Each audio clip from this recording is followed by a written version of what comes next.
Swastiastu, Maui and Trizzy here.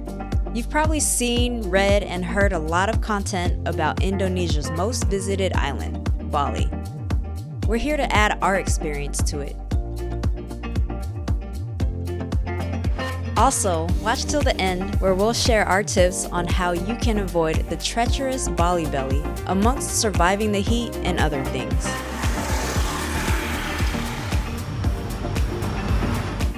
Since we were coming from the Philippines, we flew on Scoot Airlines with a layover in Singapore.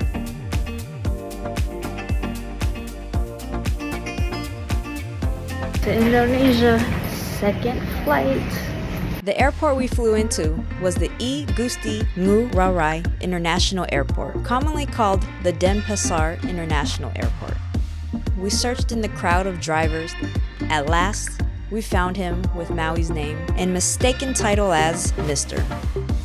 We arranged a private driver with our hotel in Ubud to pick us up. The cost was $30 USD total for 2 people max. If you don't want to arrange for a driver, the rideshare Grab is available upon landing as well. It took us about an hour and a half to get to our hotel in Ubud from the airport. We made a pit stop to an ATM machine to get some cash. Our 8-night stay in Ubud was at the serene and peaceful Alam Wayang Resort. It's tucked in a narrow neighborhood where only scooters and golf carts can fit. Our driver dropped us off at the resort's first checkpoint, where we transferred onto the hotel's shuttle cart to make our way to the open-air lobby. Shortly after being treated with our welcome drinks, we were escorted to our small villa for the next 9 days. Each villa at this resort had its own gate. We were surrounded by lots of greenery, making our outside seating area very private. Inside was our queen bed. The room had a high wooden ceiling, storage space to place our luggage and hang clothes, a small vanity with a mirror, an extra seat, a compact fridge, TV, and pretty good Wi-Fi. Wondering where our bathroom is? Let's step back outside. Yep, we have an outdoor bathroom. Toilet, shower, and sink. It was a bit uncomfortable for us at first, but we got used to it. The other amenities around the resort were a pool, restaurant, our meals were not included, and a massage on site.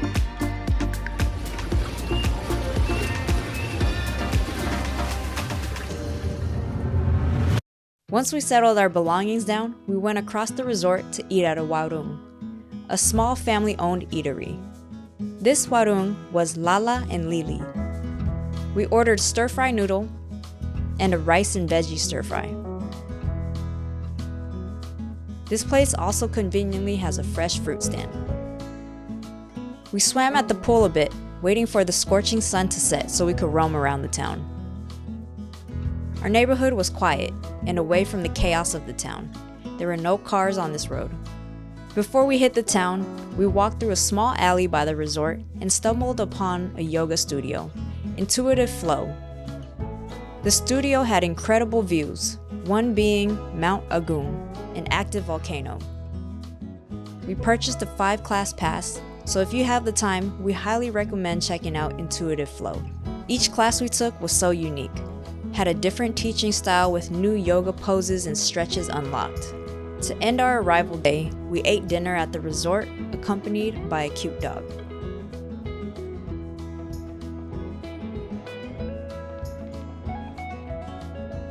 The first thing we did the next day was yoga at the beautiful Intuitive Flow. It was a great start of the day and trip to do some movement while being surrounded by Bali's nature, feeling the breeze, and hearing the gentle water stream and birds singing during our practice. After class, we went to grab breakfast at this cute cafe a few steps away from the studio. The Yellow Flower Cafe instantly became a spot where we'll have to revisit again on the trip. It was an open-air cafe with every table being a vibe, so you can't go wrong choosing where to sit.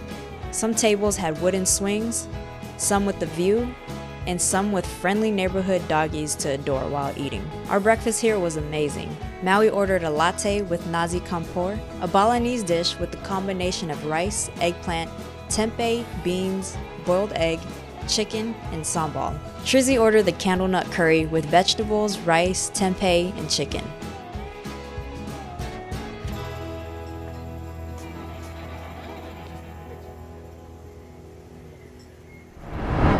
During our meal, we saw a woman set up her chanang sari, daily offerings with flowers and burning incense. These offerings are to show gratitude and devotion to their gods. These are often placed on the ground, so be careful where you step.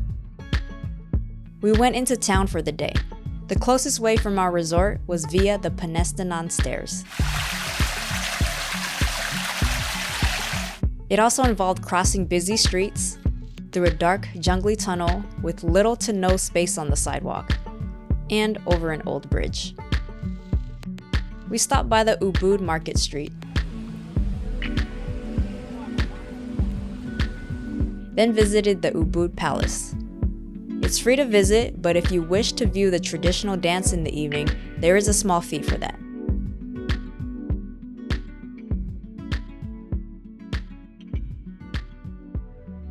Nearby is the Saraswati Temple, Ubud's water palace, also free to visit. This gorgeous Hindu temple was built in a year, from 1951 to 1952, with the path in the middle of a pond with lily pads. Dedicated to the goddess of wisdom, art, and learning, goddess Saraswati. The heat and humidity was taking over our energy quickly, but the day was not over. We had to rejuvenate with a quick stop in the Starbucks right outside the temple to cool us off. The 20-minute walk to the monkey forest felt like forever. There were monkeys outside the forest that we tried to avoid eye contact with, as this may be threatening to them and they may attack. Try not to look at the monkeys in the eyes. Depending on the day you visit, entrance fee ranges between $5 to $6 USD for adults. We remind you to be as minimal as possible when visiting the monkey forest. Any loose items will change ownership to the monkey. We witnessed the lady's purse being taken by a monkey who climbed high into a tree. So try to secure your glasses or sunglasses, hats, snacks, small bags, phones, etc. Even a monkey became curious about what was inside Maui's backpack. And try to keep your distance. We heard stories of monkeys attacking and biting tourists and had to go to the hospital to get shots. The forest is pretty big to roam around, so you'll definitely get your fair share of monkey activities. Maybe too much of it. We took advantage of the shade at the forest while watching them monkeying around in the water, turning on and off the water faucet.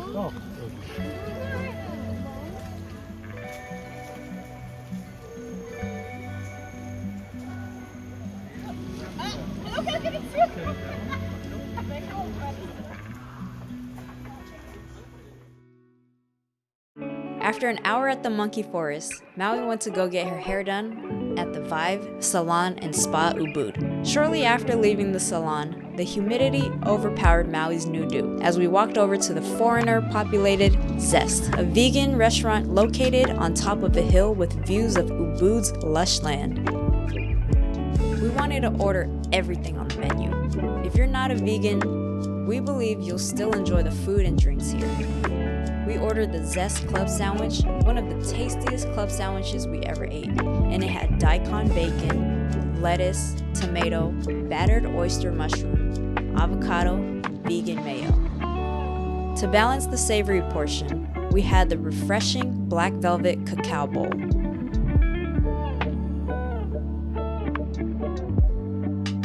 We drank a strong flavored hojicha latte and thirst-quenching mint lemonade.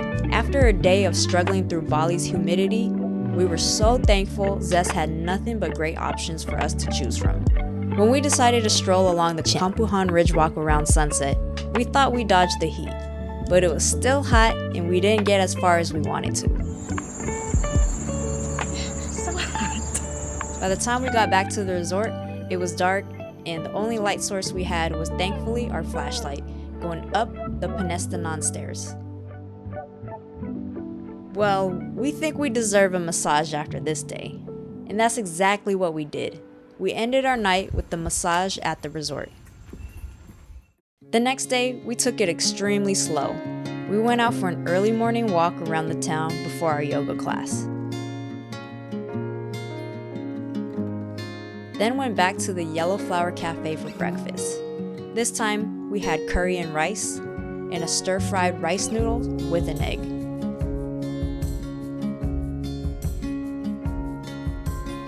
It was a chill afternoon inside our villa with AC to avoid the afternoon heat. We popped out to grab lunch at a nearby warung called Made Warung. We had mie goreng, which are fried noodles, and mouth-watering, delicious fried lemongrass chicken. The reason why we had an uneventful day today was because we booked an overnight tour to hike Mount Ijen on the island of Java. We got picked up in the evening. Ready. My tour starts at 7 p.m. We are heading to trek Kawah Ijen. That's why it starts so late. Trying to catch the sunrise. From Ubud, it was about 4 hours getting to the Gili Meno harbor. Because of the Ramadan holiday, the harbor was 20 times more busy. Our car was stuck in a long line getting into the harbor, so our driver had to improv. He was able to get a motorbike to drop us off at the entrance, where we met up with the local guide who ushered us through the harbor to get onto our ferry. The ferry ride was another hour to get to East Java's Ketapang ferry port. Okay, so we're now on the boat, heading over to East Java side to meet with our guide that's gonna take us up to Mount Ijen. It's been a tiring 4 or 5 hours in the car, through traffic, waiting, but we're on the boat now and just waiting for the boat to depart. Our guide had his car parked there, and off we went to Mount Ijen's entrance, which took another hour and a half through dark, foggy, windy roads. We arrived there in the middle of the night, waiting for the entrance to open. We started the hike around 4 in the morning, just in time to check out the sunrise. Because we weren't allowed to go see the blue flames during the time we went, our tour guide lit a small sulfur rock with a lighter for us to see a blue flame. You see it? The climb was steep, and as the sky grew brighter, we saw Mount Merapi in the distance. Mount Merapi has an elevation of 9,500 feet, while Mount Ijen is slightly lower at 9,000 feet. Both volcanoes are still active, but Merapi is the most active.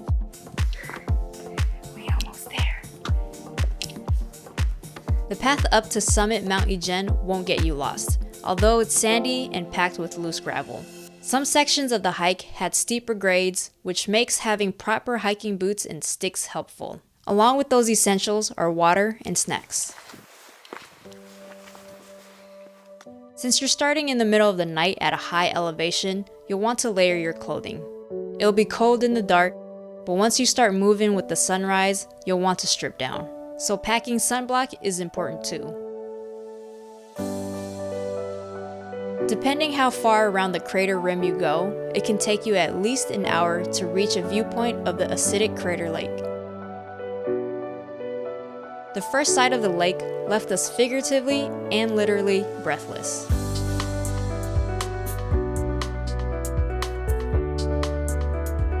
Also a proud moment to cherish, since we summited Mount Ijen after a long night of transportation and lack of restful sleep.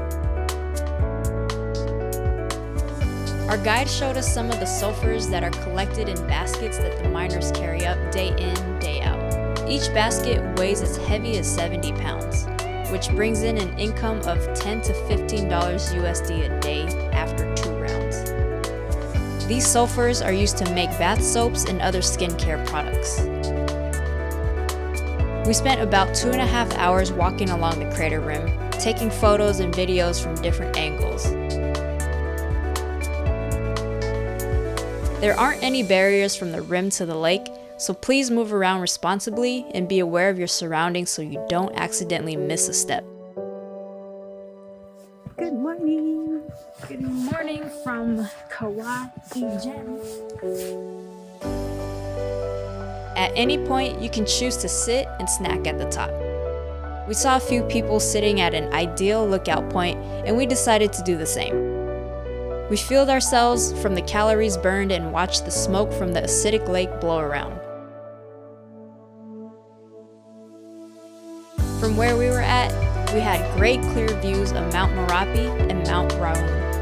After eating some snacks, we did a short hike down towards the crater. The trail is so rocky and steep, we recommend using hiking shoes and hiking sticks. We try to go as far as we're allowed. It's like they do it in flip-flops. We could barely do this in hiking boots. We could see the sulfur miners in action.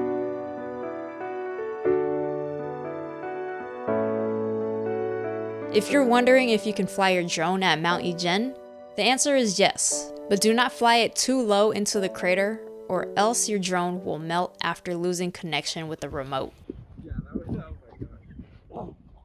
Walking back down gave us views we missed out on going up since it was still dark.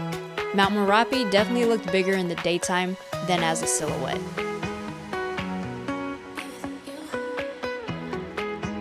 As an alternative way to go up and down the volcano, you can pay for someone to push you in a wagon. This is how steep we were inclining earlier in the night. Now it's daytime. I can show you the monster we climbed.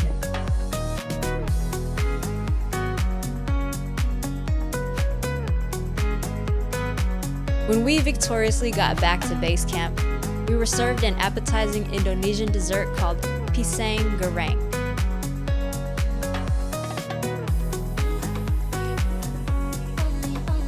Although getting to Mount Ijen from Bali was tiring and extensive, the trek, the views, and the experience of visiting the most acidic lake in the world was unique and extraordinary. Even without seeing the blue fire, it's still worth it to go and get out of Bali. The cost per person for a private tour is $105 US. You can arrange this tour via email or WhatsApp. At the time we went, meals were not included, just the transportation, entrance fee, and the tour guide. The incredible sight of the blue flames were prohibited to tourists due to its toxicity. As we checked recent updates in 2024, it looks as though people can now visit Mount Ijen and see the blue flames up close, but only with the tour guide, a doctor's note approving your health to hike up and down the mountain and sulfuric crater, and a gas mask are required. According to Paon Bali Tour's website, the gas mask is included with the price.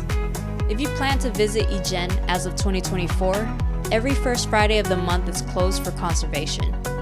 We'll leave some links in the description that we think are useful resources for your visit to Mount Ijen. Nature is unpredictable, so it's always good to check updates and news frequently until your trip.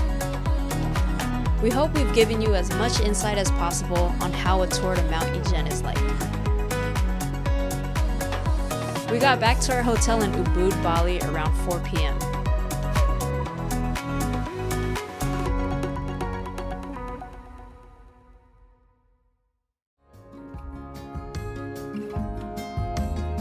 After our Mount Ijen tour was done, we showered and freshened up to conveniently eat dinner at our resort, the Hastina restaurant.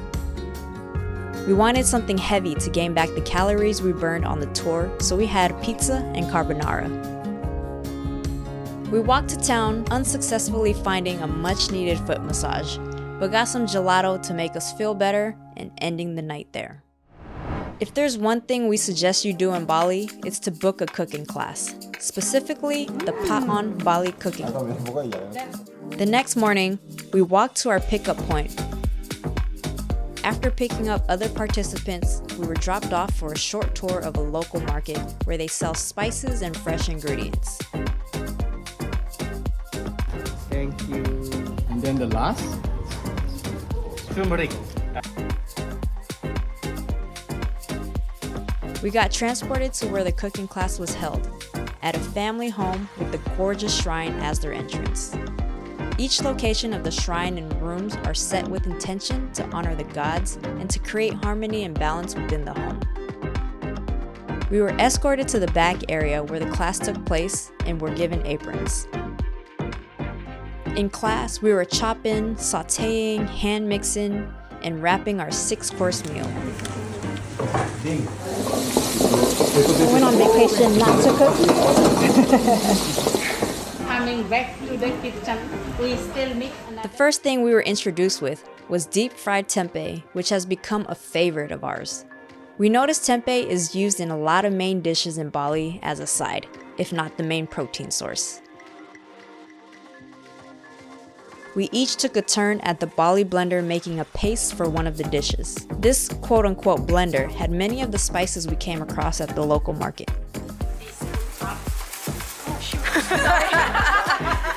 Jeez. I lost my job. Because you just come to blender. You're fired. I'm fired. Got fired. At the end of the class, our hard work was rewarded with chicken sauté, deep-fried tempeh and sweet soy sauce, Balinese salad with peanut sauce called gadu gadu, chicken curry, steamed fish, and the dessert was sweetened plantains. We booked Paon Bali Cooking Class through Get Your Guide for $30 per person. It was greater than a 5-star experience. We'll leave a link in the description if you're interested in booking your cooking class with them. Our next stop was to the Tajampuhan Spa, which was a resort next to the river. We purchased a half-day spa ticket for $12 USD per person. This includes use of their hot and cold pool settled in a beautiful grotto overlooking the river. It also includes access to their saunas as well. Since we didn't get the foot massage we were looking for last night, this contrast therapy was a good alternative. The cold pool didn't seem as cold because of the Bali weather that seemed to win the fight every day. And the hot pool melted all the tension away from carrying our bags around, especially from the Mount Ijen hike. We had moments to ourselves and moments with others, but because the natural noise from the river stream was present, it made this shared experience quite relaxing for the afternoon. Getting to the spa itself was a good chunk of stairs, so after feeling rejuvenated from the spa for a few hours, we made our way back up the stairs, back to our resort. We continued on the day with more self-care by doing yoga at Intuitive Flow. On the opposite side of town, we had dinner at Cafe Vespa, another place where you can't go wrong with the menu options. This was still within walking distance from our resort. We ordered the beef keema dosa, a plate with beef, peas, potatoes, and lentil curry with coconut chutney, and also the crispy chicken burger with the side of fries. To wash it down, we had coffee and a warm jamu jamu drink.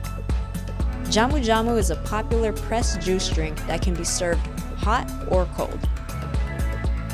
The creaminess of the homemade matcha ice cream was the perfect ending to day 5.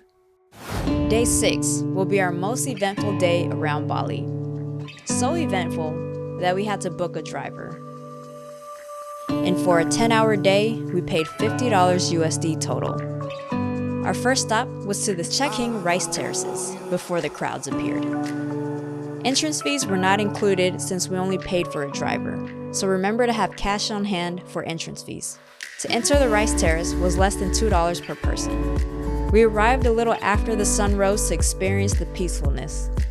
We were free to walk along the rows of grass for a better view of the layers. There are the infamous swings here if that's what you wish to do. Our next stop was to eat breakfast, so we stopped at a nearby restaurant that was also a relaxing day club, the Kawi Resto Pool and Bar. We filled up on another mee goreng and nasi goreng to take us through the rest of the busy day. After the meal, we were on our way to the Tirta Empul Holy Water Temple. We were required to wear a sarong that they provided along with the entrance fee of $3 USD per adult. Tirta Empul is one of Bali's most spiritual grounds as the location is built around spring water that possesses healing properties. Locals and visitors will go into the water to take part in a spiritual cleanse and purification ritual known as melukat. This requires a proper sarong that you'll get handed. It's different from the one at the entrance. It's about $2 USD to participate in this ritual. We opted out from doing this, but enjoyed watching from a distance. We roamed the spiritual grounds and admired the details for an hour.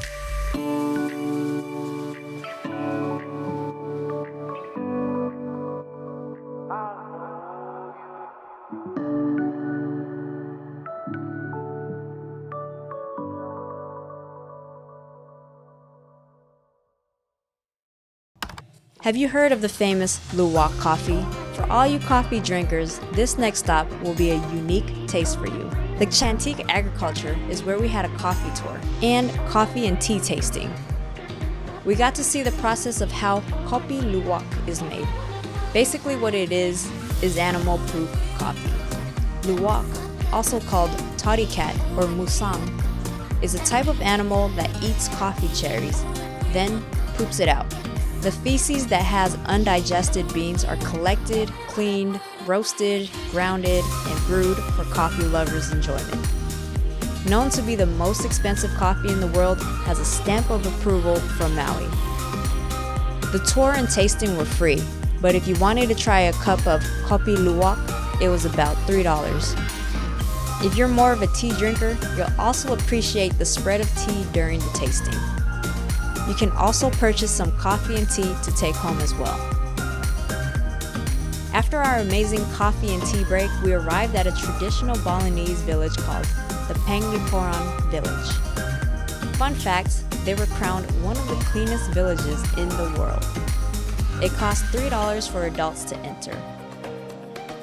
Along with being one of the cleanest villages, it is also Bali's most visited by tourists. People who live there are so friendly, they'll invite you into their homes to try on some traditional clothing. Maui tried on a kabaya. The residents don't expect anything in return, but we tip them for a fun and welcoming experience. We have 2 more stops left. Both of them were waterfalls. First one, the Tuka Chapong Waterfall, a $1 entrance fee to visit. Note that from the parking lot, there will be a 15-minute hike down the stairs to get to the water. This waterfall gains its popularity because it's located in a cave. And with the right natural lighting, the sun rays hit the cave magically through the waterfall, also known as Heaven's Light. Although this was a popular attraction, we didn't encounter much of a crowd here. But on the other hand, the next waterfall was insanely crowded and made it difficult for us to enjoy the beauty of it. This is Kanto Lampo Waterfall. This costs less than $2 per person to enter. There is another paved hike downwards to the waterfall, so on the return, you'll be trekking upwards. If you really want a photo in the middle of the cascading waterfall, there may be a line to capture it. My Photoshop game goes hard on this one. But there are other similar photo spots to the side you can capture as well. From here, we went back to our resort through traffic to eat dinner at the Yellow Flower Cafe. Closing off the day with pisang goreng, a deep-fried banana dessert dish.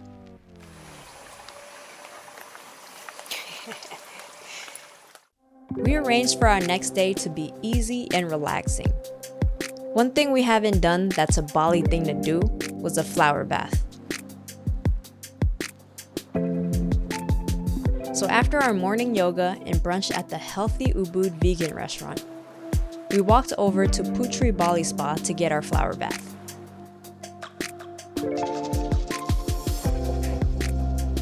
The treatment we ordered was the Javanese Lulur treatment, a 60-minute Balinese massage with turmeric and rice body scrub. We were given a private room for the 2 of us, with natural light beaming on the showers. During the massage, they placed a visually appealing bowl of flowers for us to look at while facing down. The flowers provided an easeful scent to our spa day. Topping off our massage and body scrub was our long-awaited flower bath. The bath was warm and made us feel too relaxed. But since we weren't doing much this day, it was fine to stay lazy.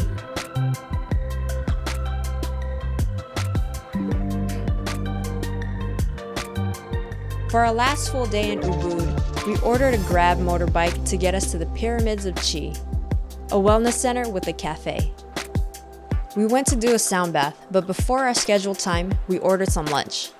A banana blossom and moringa curry. Both dishes came with rice. It looks as though the menu items change often, so these might not be featured on the menu anymore. Same as the drinks, which we got a ginger lemongrass squash and an immunity juice. The sound bath included a gifted eye pillow that's filled with special filtered volcanic sand from Mount Batur, an active volcano in Bali. We are to place the pillow over our eyes for the 90-minute sound bath. It helps with deepening relaxation and meditation. After our session, we wanted to try their desserts, the vegan cheesecake and chocolate cake. Their menu items are free of artificial sugar and gluten. They also offered a free shuttle back to the town. We walked around the Prambanan Temple and surprisingly had the place to ourselves. It was required we wore sarong, so we rented from the temple and took photos during golden hour. There was a show happening there in the night, so we had purchased tickets to come back later to watch. While we killed time, we found a place to get a foot massage, then ate dinner really quickly to make the show at the temple.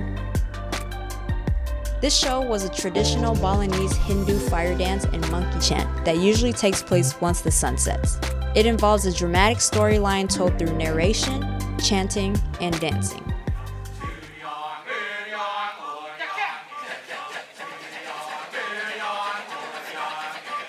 The one on the horse becomes more in a trance as the chants continue, and this trance is implied by the man walking over flaming coconut husks or kicking them with his bare feet. This show was an hour long and the audience was packed. A Kachek fire show is something you must do when visiting, and you can normally find these shows in several temples across Bali. We spent a total of 8 nights and 9 days here and felt a balance of chaos due to the weather and peacefulness with all the yogas and spas we did.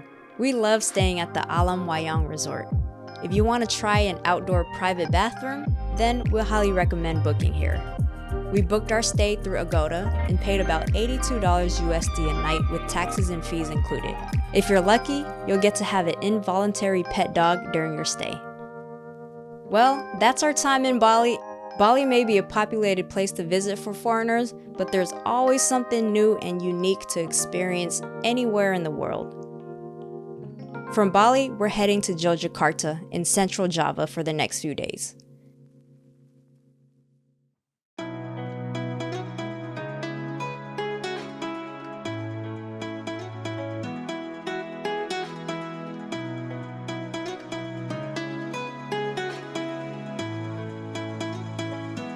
We have arrived in Yogyakarta, Indonesia.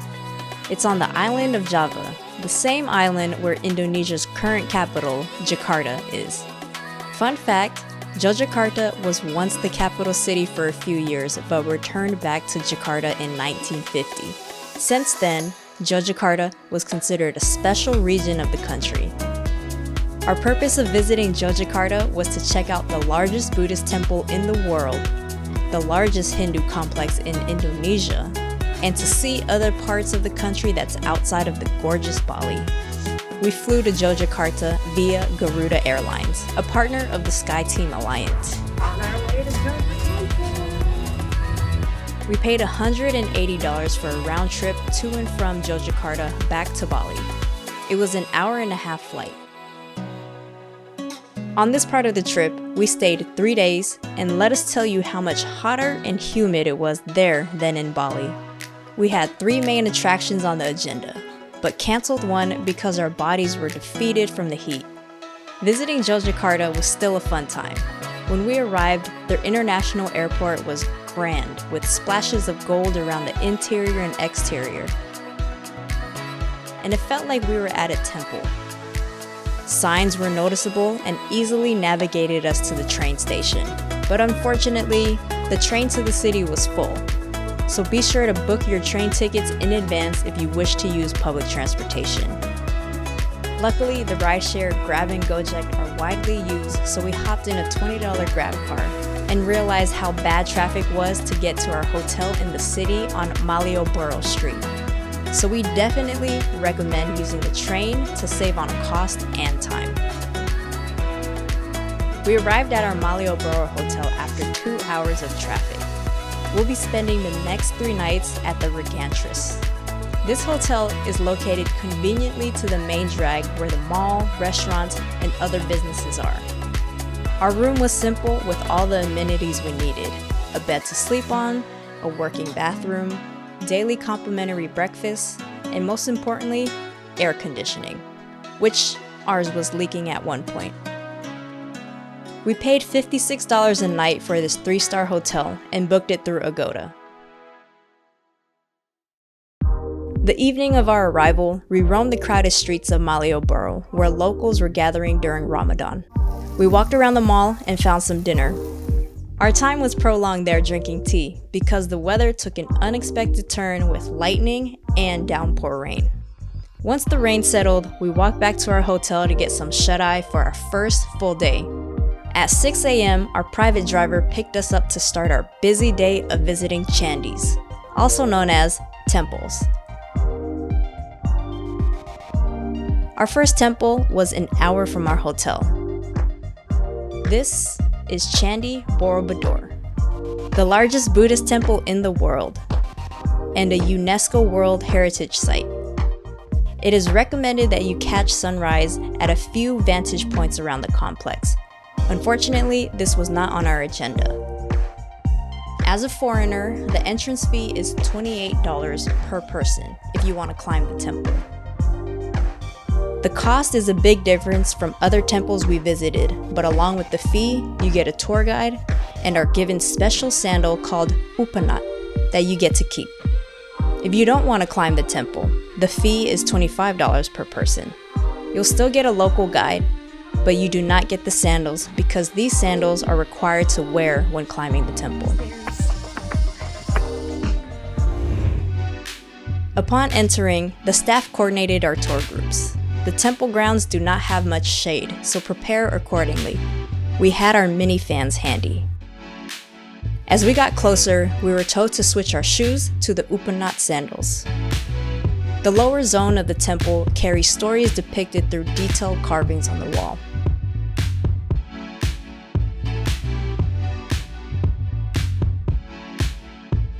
There are 72 stupas around the top part of the temple with a Buddha in each of them. These stupas attract spiritual energy in creating a sacred space for the complex. In the center of the top level is an empty stupa representing nirvana.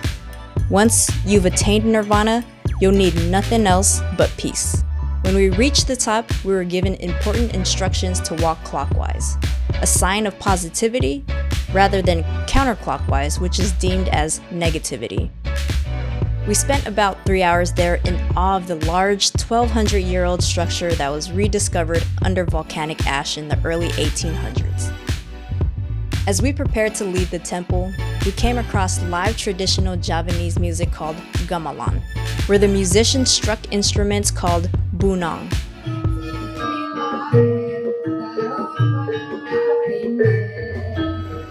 It was an endless maze of vendors upon exiting the main grounds of Borobudur. Thank you. We left to grab a quick snack at Janji Hati Coffee and Kitchen. We tried a drink we've never heard of, a klepon latte. By itself, klepon is a pandan sweet rice cake dessert. With the side of fries to go, we prepared for our next stop. Candi Paon, another Buddhist temple, but a lot smaller than Borobudur. This is one of 3 temples that creates a geological straight line in which Paon settles in the middle. The reasoning for this straight line is a significant ritual still unknown, but is part of achieving nirvana. Paon was a short 10 minutes away from Borobudur. The entrance fee was 3,500 rupiah, less than 25 cents per person. It also covers the entrance of Mendut Temple, which we'll visit afterwards. Paon doesn't house any Buddha statues, but the carvings on the exterior structure shows those that have attained enlightenment. This temple is said to be the final stop before attaining nirvana at the top of the Borobudur. Before leaving Paon, we saw some classic cars. If we had known it could have been rented to cruise around Yogyakarta, we would have been styling our way through the city. The last of the 3 temples in this straight line is the Candi Mendut. This is where the initial stage of the path to nirvana starts. Even during current times on a full moon day during the month of May, people seeking this journey will participate in walking from Mendut to Paon to the top of Borobudur. This day is known as Vasak. Out of the 3 chandis, this is the oldest with 3 significant Buddhas located in the temple that looks like the inside of a pyramid. The showings on the exterior symbolizes that this temple is a place of meditation and fertility, as couple would come here in hopes to start a family. On the perimeter is a sacred banyan tree, where we rush to get some shade and to swing from the strong, dangling branches. If you visit here, make sure to explore the other parts of what the Mendut village offers, like the Buddhist monastery. The scenery gives you a peaceful and tranquil experience with stone stupas set along a pond, gold Buddhas, brass Buddhas, and all sorts of Buddhas that have been gifted from different countries like Japan, Cambodia, Thailand, and others. Between Borobudur, Paon, and Mendut, we spent about 5 hours. Our next stop would be our last temple of the day, but it'll take us an hour to get to. On the way over, our driver made a quick stop to pick up a fruit native to Java, salak, also known as snake fruit. So far, we've been visiting Buddhist temples, but our final adventure of the day was to Indonesia's largest Hindu temple, Candi Prambanan. This is the second largest Hindu temple in Southeast Asia. Angkor Wat in Cambodia takes the crown. Entrance is $25 to get in Prambanan. What we did was buy a combo package at Borobudur to skip the line at Prambanan. In total, it was $53 to visit both large temples. This is the price for foreigners. You can also buy this combo in advance online. We spent around 2 hours in complete fascination with how massive this place is. You're able to go in and out of the many bundles of temples within the complex. As with other tourist attractions, the afternoon crowds were bustling here. Inside these temples are statues of Shiva, the destroyer of the universe, to whom Prambanan is dedicated to. Shiva's wife, Durga, and son, Ganesha, and Shiva's teacher, Agastya. Going on to the largest structure, the Shiva temple was like a maze and a workout with the many stairs. The fun part about how large this complex is was that we got to rent electric scooters to check out the Buddhist temples on the outskirts of Prambanan.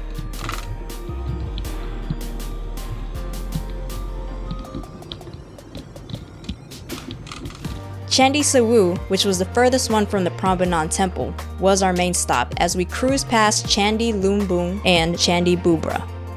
Sewu is the second largest Buddhist complex in Indonesia. The details of this temple implies a connection with the country India.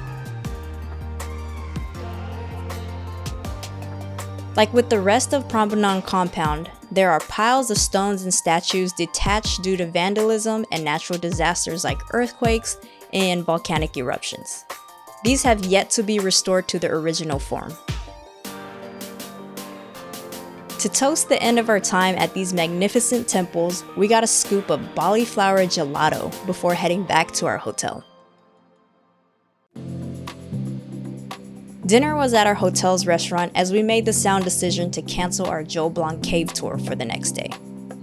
Instead, we agreed to another spa day.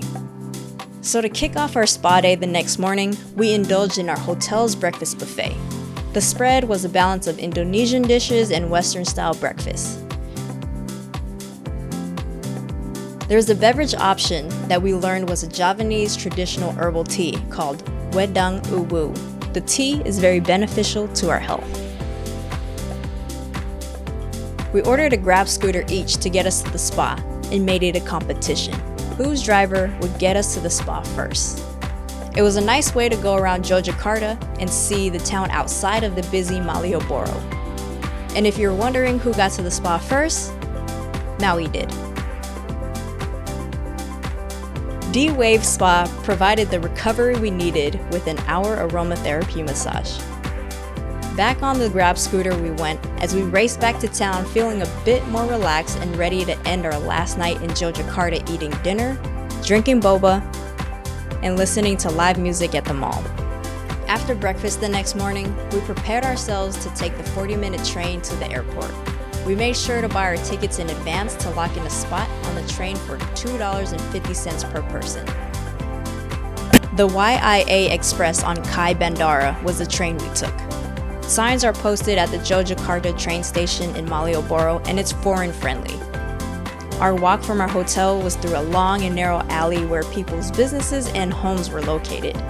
It took us less than 10 minutes to get to the station, so that was another pro in staying at Regantris.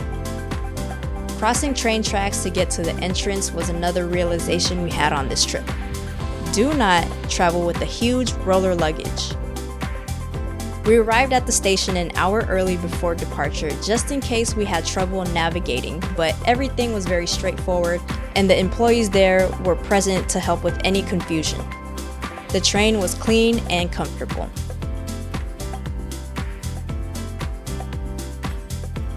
Our time in Yogyakarta was short but felt long due to the heat. Also, because it's not as big of a touristy city as Bali, there was more of a language barrier with the locals. But the kindness of the people remained welcoming as they were patient with us trying to communicate our sentences. By the way, did we mention how much we love the Yogyakarta airport? We grabbed a snack before we headed back to Bali to cruise over to the island of Nusa Penida for 2 nights.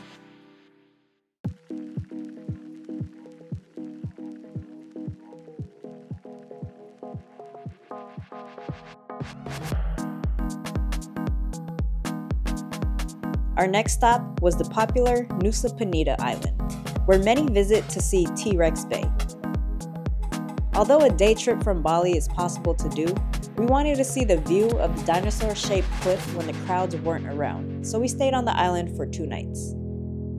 Before cruising over to Nusa Penida, we spent a quick overnight in the town of Sanur at the Prime Plaza Hotel. We arrived at our hotel late in the evening. It was a nice, comfortable resort that we're only spending less than 12 hours in. There was a pool, gym, restaurants and bar, and a nice outdoor area in between the room towers. We wish we had stayed another night to utilize all the amenities. But since our ferry to Nusa Penida was early, we had to leave for the next destination. Prime Plaza Hotel was conveniently within a walking distance to the Sanur Harbor Port. Although it was less than a 10-minute walk, having a huge roller luggage made it quite annoying. We weren't the only ones heading to the harbor in the early morning. It's better to try and catch the first ferry out to avoid any delays with the later ferries. As we approached the harbor, there were tons of check-in tents. We booked in advance with El Rey Fast Cruise. Checked in to our fast boat, heading to Nusa Penida, leaving Sanur after overnight, just 1 night, and we're out. So 2 nights in Nusa Penida. Come join us. After we checked in, we waited and barely dodged the rain. The process from waiting to getting on the boat was chaotic because of how crowded it was, but also quite organized as they were able to load all passengers onto the ferry even if it seemed like it was overloaded. We paid around $12 per person for this one-way trip that took between 30 to 40 minutes.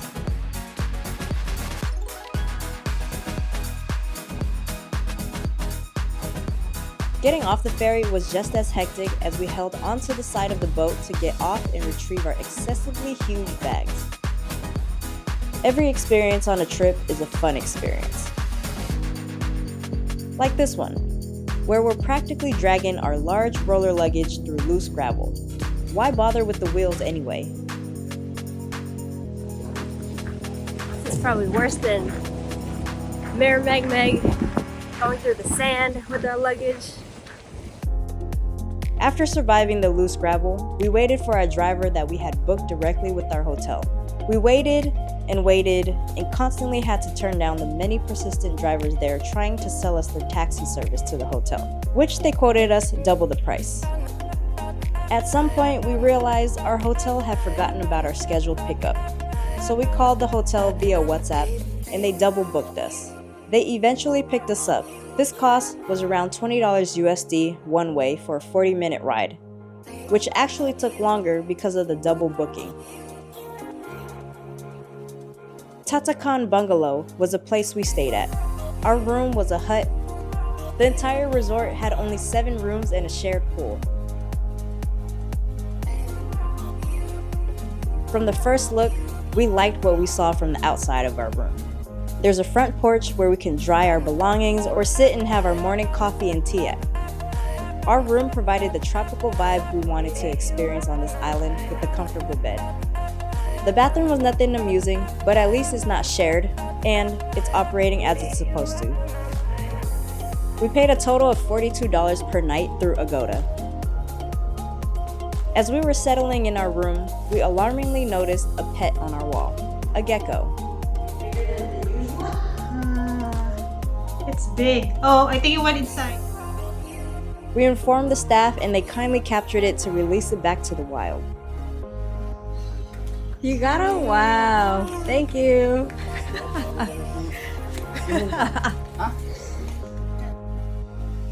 Our afternoon was spent at the pool while we waited for sunset to walk to Kelingking Beach when the weather was slightly cooler.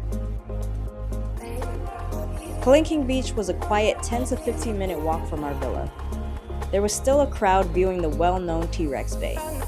Wild monkeys were also the star of the show. When the crowd dwindled down, we walked down the stairs a bit to see the dinosaur head from different angles. It was a gloomy evening, so the green and blue hues of the water weren't as vibrant.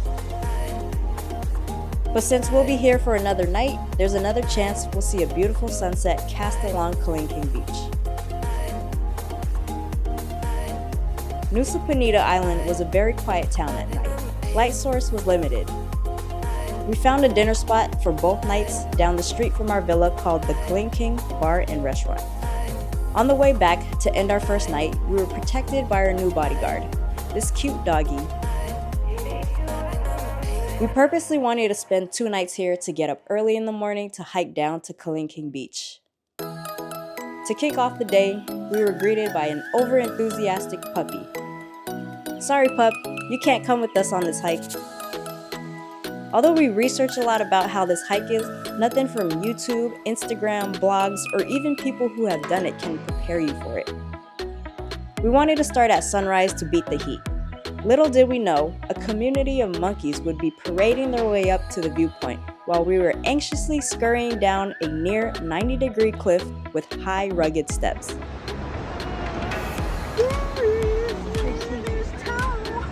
Okay, just don't. How are you so calm? We had to pause until the monkey parade ended because they were using the handrails as their path.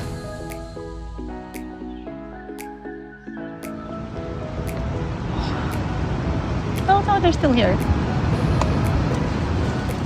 And since we were on a cliff and pretty much in their bubble, we locked our eyes to the bottom of the hike where a beautiful cove awaits us. Keep your snacks secured as well, because the monkeys will be curious like they were with us. The hike is a total of 0.6 miles out and back, but it didn't seem like that with the 500 feet elevation gain on a steep slope, accompanied with monkeys and the humid weather. It took us 40 minutes to get to the bottom, and it came with a big sigh of relief for now. We do have to climb back up, but let's focus on where we're at. This is Kelingking Beach.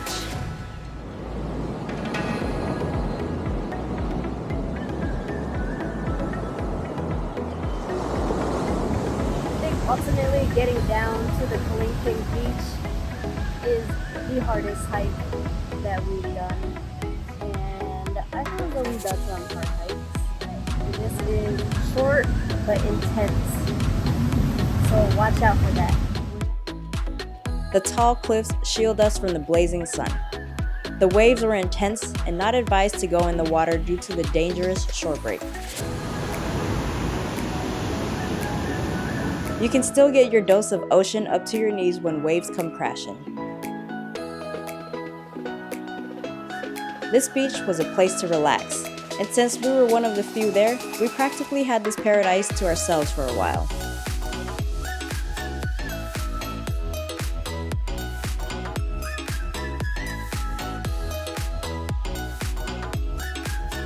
When the sun slowly rose, the hue of the water only got bluer.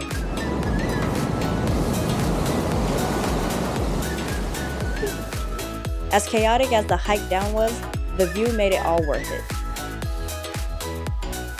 After some snacks, photos, and a few hours appreciating this beach, it was time to climb back up. Getting some cards in because we gotta go back up. That's gonna be tough too. Yeah. And try and beat the heat before the cliff starts getting some sun. So, see how we do on that. The beach became more populated, which meant that the return was too.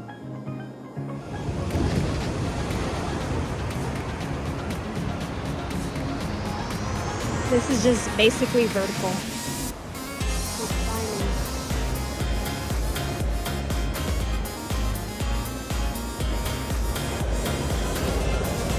We had moments to pause and take a breather because the narrow path prevented people from each direction from moving at the same time. This is landing. You gotta take a break. That shit was crazy. Alright. Crazy, but definitely easier than going down. Yeah, going down first. Yeah. Going back up didn't involve a monkey parade though. But once we reached the top, the tour groups were entertained by them.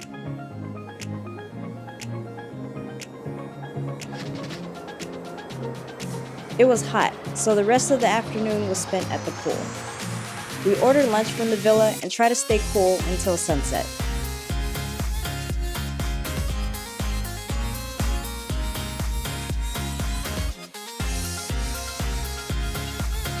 We watched the sunset on the other side of T-Rex Bay.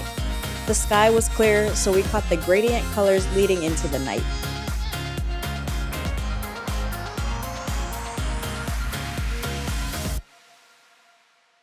Our final morning was proof that the scheduling system at this villa wasn't that great. We checked out and waited for our driver to take us back to the port. No driver or available staff in sight. With a bit of roaming around the villa grounds, we found a staff that ended up having to drive us to the port. Although we only spent 2 nights on Nusa Penida, it doesn't mean that Kelingking Beach is all that's there to be seen. So if there's time on your schedule, be sure to check out other gems around the island. Our next stop will be the Gili Islands.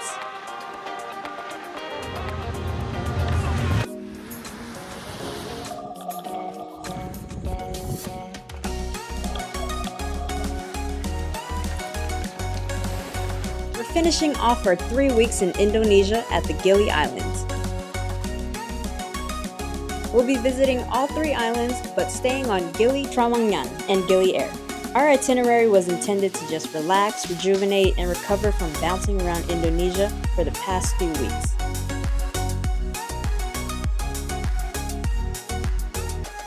After spending 2 nights on Nusa Penida Island, we hopped on Ekajaya, a fast ferry to get to our first Gili stop, Gili Trawangan, also called Gili T.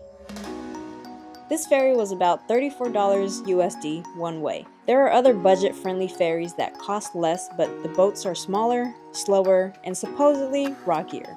And since I, Trizzy, suffer from motion sickness, being on a bigger boat for less time was worth paying the pricier fare. The ferry ride took 3 hours, and we had a stop at Padang Bai, a port in Bali. Although 3 hours on the open sea sounds miserable, it actually wasn't, because we sat outside in the open air. So make sure to apply some sunblock if you're planning to do the same. But if you want to sit inside, there's air conditioning for your comfort. Our experience with Ekajaya was exceptional, but we do have to inform you that when you're booking, make sure you're booking on the correct website, which we'll link in the description. At last, we have made it to Gili T. We'll be staying 3 nights on this 6 square kilometer island. The harbor was crowded with passengers waiting for their luggage. As we shuffled our way to retrieve ours and leave to the port to get to our hotel, we first had to pay a tourist fee of $2 USD per person. Keep the confirmation that you paid for the tourist fee if you're planning to hop from island to island. The amazing thing about the Gili Islands is that there are no cars allowed here. Transportation is by walking, biking, scootering, or horse cart. We decided to walk to our hotel with our unnecessarily enormous luggage. in the heat and humidity through sandy and dirt-filled pavement for 35 freaking minutes. We realized this was a bad idea, but we've gotten too far to turn back around. There was an option to hire a horse cart. Don't ask us why we walked to our hotel though. We can't find the reason behind our distress. After 35 minutes of melting our souls away, we gathered ourselves to check into our hotel, the Aston Sunset Beach Resort. Thankfully, the spacious open-air lobby was stationed with cold drinks that cooled us off. We rushed to our abode for the next 3 nights and were blessed with AC and a vital cold shower. Our room was 2 beds with a pool view balcony. The bathroom had a double vanity and a doorless shower. The resort had 2 pools, one with a swim-up bar, a children's playground, and an area that could be a workspace. Daily complimentary breakfast was included, and it was buffet style. We paid $47 a night on Agoda for this 4-star hotel, conveniently located on the quieter side of the Gili T, which is the island known as the Party Island. We have had a day. We try to be good and not use the horse carriage. So we walked it 33 minutes. I feel like it was more because we were dragging our luggage. Felt like 33 weeks, but that's how it is. We made it to the hotel. It looks beautiful. We went from jungle to the beach, so we're super excited. This is more of our element. Cheers to the Gili Islands. It was considered a late lunch or early dinner by the time we had our first decent meal of the long transit day. Our resort also had a restaurant on the beach, so that's where we devoured our non-Indonesian food. The rest of the evening was spent at the pool and watching a gorgeous sunset on the busy beach. We were distracted with horses racing through the sand with an unforgettable sky in the background. As the sun passed the horizon, an orange-reddish light beam illuminated in front of us. You would think we fell asleep on the beach and woke up on the sand the next morning, because we started the day where we left off, at the beach. The resort's breakfast buffet was outside on the sand. The buffet spread was a wide range of Indonesian food such as nasi goreng, vegetable stir-fry, proteins such as chicken, beef, and fish. There's also Western-style options like bacon, sausage, cereal, pastries, and an omelet station with many ingredients for customization. A fresh fruit smoothie station was also available.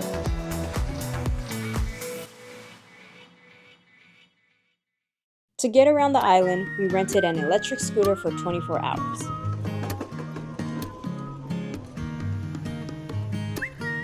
Turtle Shore was our first stop. Ready? We snorkeled and came across sea life and turtles.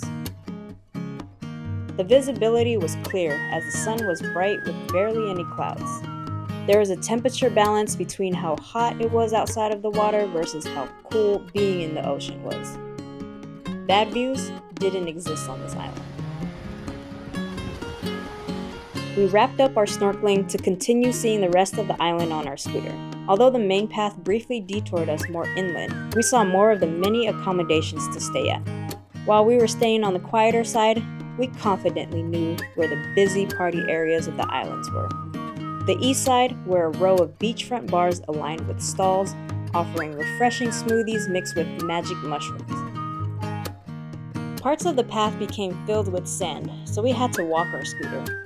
This made us hungry, so we stopped at an Italian restaurant for some pizza and pasta.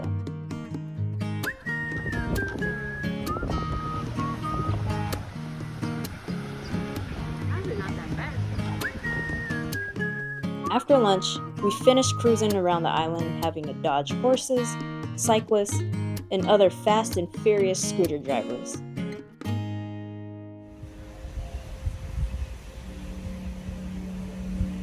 When we arrived back at our hotel, we went to the pool until the evening. For dinner, we scooted to Cremoso, a cute restaurant with a cafe downstairs that was open for dinner and ice cream. We ordered blended smoothies, shrimp gnocchi, and a chicken sandwich as a nightcap. The next sunrise was experienced on an early morning run while Maui was utilizing the last few hours we had with the scooter. The sun rose and we witnessed the massive silhouette of Lombok Island's Mount Rinjani in the distance. The subtle ripples in the water reflected the fiery clouds. And the island was quiet, even on the party side. No better way to view the island than at dawn. Our morning was calm, but the rest of the day wasn't. After breakfast, we switched our scooter rental to 2 regular bikes and pedaled our way over to our full-day boat tour. We purchased this tour from a vendor at Turtle Shore after snorkeling the day prior. For a shared snorkeling tour, with no snacks and no meals included, we paid about $12 per person. We had our own snorkeling fins and masks, but you can use the one that the tour offers. The boat we got on was packed with a large number of people. Upon boarding, we noticed that there are no life jackets on the boat, so remember to rent one or bring your own. The stops on this tour were the underwater statues and turtle heaven off of Gili Meno and lunch on and another snorkeling point around Gili Air. The underwater statues were our first stop. These statues are human-made and placed by British sculptor Jason de Caires Taylor. The material used is eco-friendly and intended to help sea life thrive in their environment. Because our tour was a larger group mixed in with several other groups, this beautiful yet chilling statue was hard to admire with chaotic human activities surrounding the sculptures. The second stop had more area to roam in the water since we were chasing turtles at a snorkeling spot named Turtle Heaven. Being in the water for the past few hours exhausted all of us, and we were ready for lunch. We disembarked our boat on Gili Air for a free time to roam around the island and have lunch wherever we choose. Remember, meals and snacks are not included in this tour. Since we'll be transferring hotels to stay on Gili Air for 2 nights the next day, we didn't go around the island during our tour. We'll have plenty of time later. We decided to eat lunch at a restaurant close to where our boat was parked. Being out of the water exhausted us because we can feel the heat from staying still on land. We are tapped out. We were wrong when we thought we'll be heading back to Gili T after lunch. We had one more snorkel spot. Nothing prepared us for how choppy the water was here. After several snorkeling experiences in the Philippines, we grew some confidence with swimming in the ocean without a life jacket. All our progress was completely wiped away after a few minutes in the water, which led to the waves nearly engulfing us while dragging us along the unbeatable current.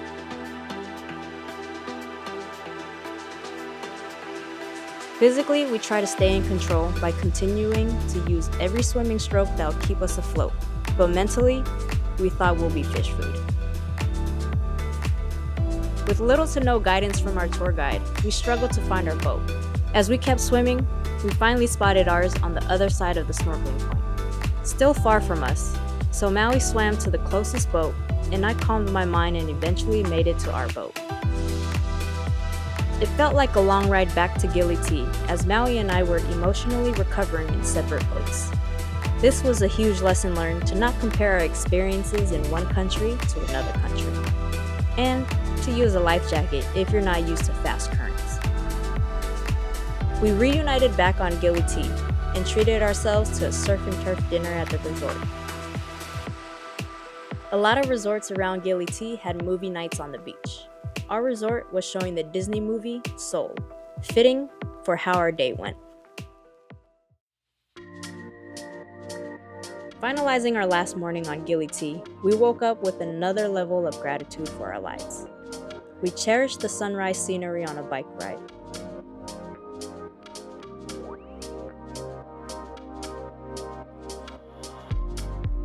This swing with the dazzling gold-accented arch was a place we noted to come back to while on our stay here. When we checked out of the resort, we decided on a transport back to the port using the horse cart. From Aston Sunset Beach Resort to the port was less than a 15-minute ride for around $10 USD. The Karya Bahari high-speed ferry will be a smaller boat that'll get us to Gili Air in 15 minutes. There are several departure times per day, and it'll cost about $10 per person.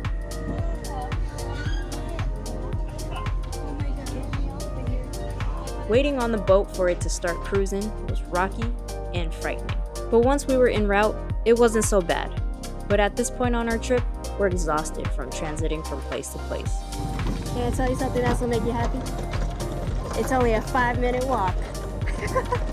Gili Air's harbor was a 5-minute walk to Jago Gili Air, our hotel for the next 2 nights. A boutique hotel with 10 rooms that surrounds a pool with many loungers available for the perfect afternoon relaxation. Daily complimentary breakfast was included, and this was taken at the tables and chairs in the open-air lobby, which also acted as a communal area for guests. All the room had its own front patio to lounge at, and the rooms had the contemporary aesthetic and amenities for a 3-star comfort.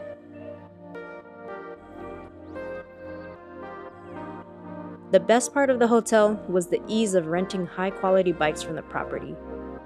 Jago Gili Air was $65 per night, booked via Agoda.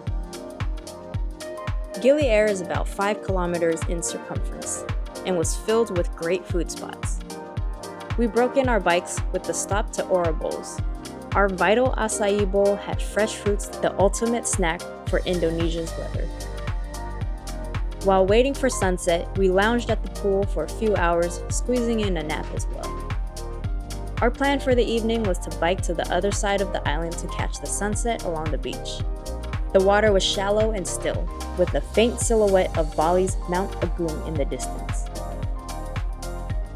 During an extensive dinner search, we were convinced that Mama's Pizza was going to satisfy our pizza craving with the phenomenal reviews on Google Maps.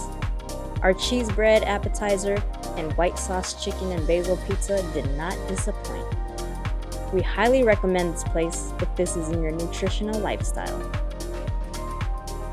We had planned to end the night after our dinner, but when we got back to our hotel, the pool was lit up with colors that were calling us to swim under the night sky. But we didn't stay long because we also are sunrise catchers. In the morning, while I ran around Gili Air, now we biked the island and found a bamboo bench to watch the sunrise. Would you like to join me?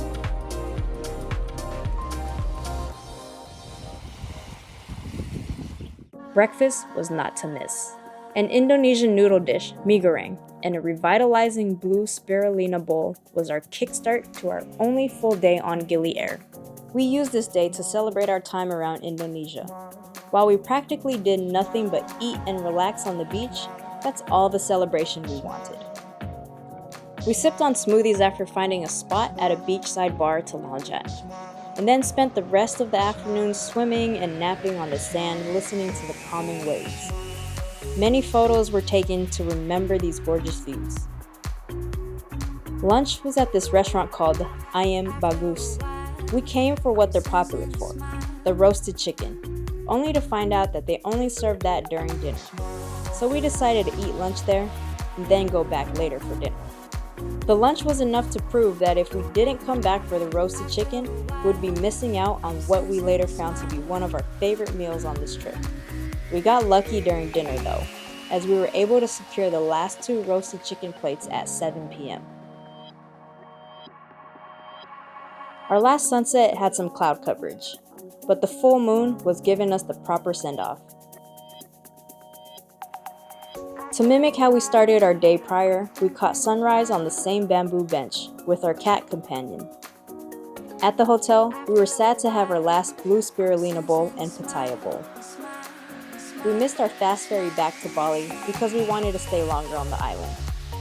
Just kidding, I read the timings on the schedule wrong. So if you're riding with Ekajaya Fast Ferry, pay attention to your confirmation because it'll have an unnecessary list of times for different seasons that'll confuse you.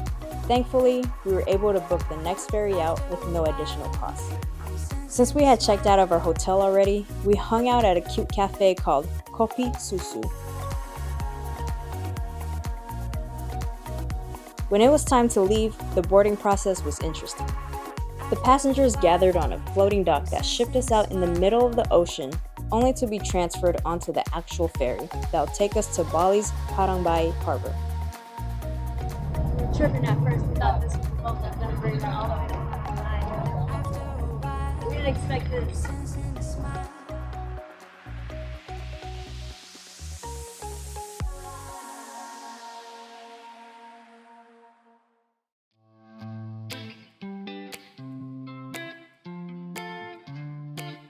There are strict rules at the Padang Bai Harbor regarding rideshares. There are signs displaying the restrictions and locals policing the area, making sure no rideshares are servicing. We learned that the hard way, but luckily found a driver to take us to our hotel in Kuta before heading back home. To avoid this mishap, pre-arrange a driver to pick you up at the port, or prepare to negotiate rates with local taxis and local drivers upon arrival. From Padang Bai to Kuta was a dreadful 2.5-hour drive. Our hotel for the next 2 nights before closing off our Indonesia trip was the Yellow Hotel Kuta Beach Walk. The color theme of this hotel was, you guessed it, yellow. It was a fun hotel with a lobby made for working people and families.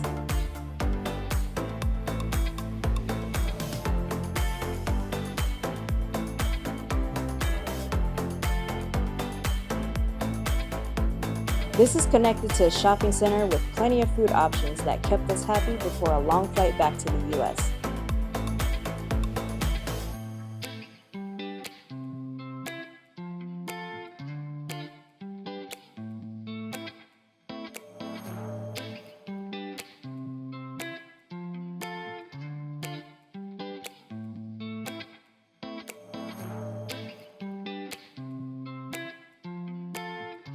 If you made it to the end, thank you so much. Because now we'll share some of our survival tips, especially if you're thinking of visiting Bali during the warmer seasons. First, let's try to avoid Bali Belly, aka traveler's diarrhea. Many have reported terrible stomach pain that'll knock them out for a few days due to the tap water. Unfortunately, the clean water sources in this country has been polluted, so use filtered bottled water for drinking, to brush your teeth, to rinse your mouth, and to clean your oral hygiene products. This goes with being careful with the iced drinks you order. Kindly ask if the ice is made with filtered water, if the smoothies are blended with filtered ice. Places where it's populated by tourists are usually okay. Along with the ice at restaurants, be careful with raw vegetables and fruits too, and if places are washing with tap water versus filtered water. We try to eat veggies that are cooked and eat fruits with outer layers.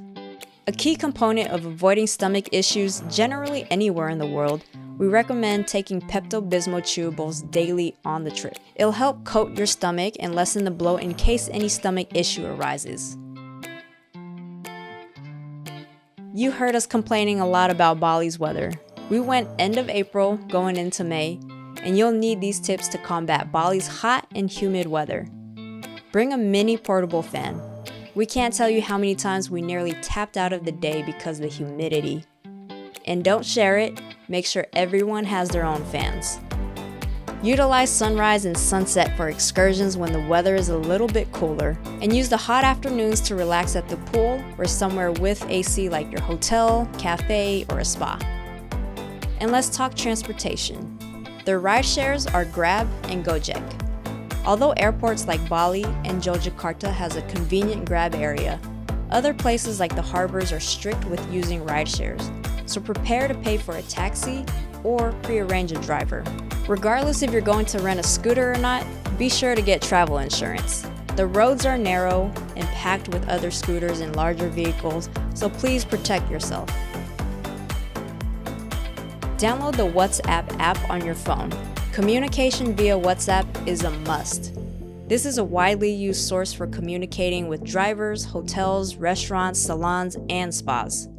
Also, ATMs are more reliable than the money exchange places, where you can get scammed. But if you really want to use a money exchanger, just make sure the place is big, have air conditioning, and avoid the small stalls. As a couple, this was our first 3-week international trip where we stayed in one country. There were last-minute things we decided to cancel on due to heat exhaustion. We show the de-glamorized side of us adventuring through this glamorous country, so we hope you enjoy relate to, and get inspired by the videos.